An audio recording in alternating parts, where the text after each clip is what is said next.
Now, UNAIDS says the prevention of HIV AIDS in African countries is still lagging behind.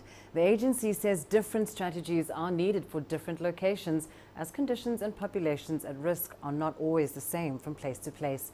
CCTV's Coletta Wanjohi has sat down with a senior UNAIDS advisor to the African Union, Dr. Pride Chigwedere. She started by asking about the progress made in fighting the virus on the continent. There's been a lot of progress that has been made, especially in treatment. Now, as we turned into the new century, there were less than 1 million people on antiretroviral drugs, but we've moved to 18 million people on treatment. This is a global figure. More than 12 million of them are on the continent of Africa.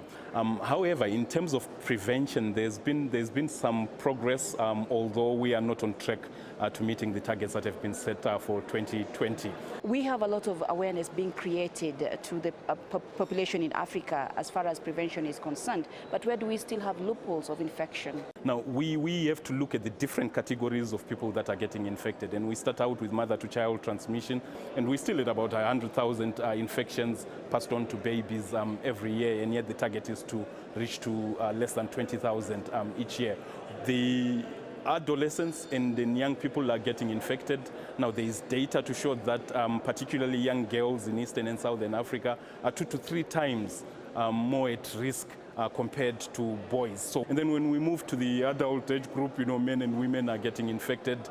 There are particular populations at risk. If we look at the statistics for sex workers, some of the statistics indicate that sex workers are 5 to 10 times more at risk compared to the general population. But there are also other key populations at increased risk of getting HIV infection. What strategies does UNAIDS have specifically for African member states to enhance prevention of HIV AIDS? So what UNAIDS is pushing is this life cycle approach to comprehensive prevention. There is a program for preventing mother-to-child transmission. That's the Start Free, Stay Free, and AIDS Free, and it has very specific messages and strategies and funding to move that particular aspect.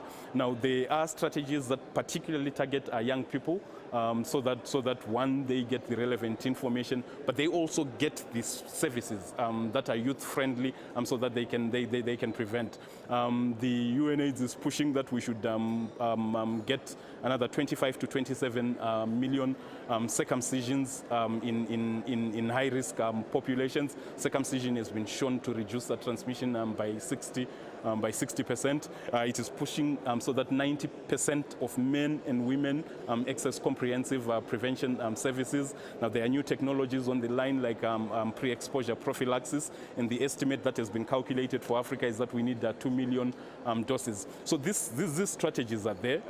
We have the political declaration on AIDS. It is the one that has been translated into 10 targets, and each of the targets has a specific strategy for us to be able to attain that.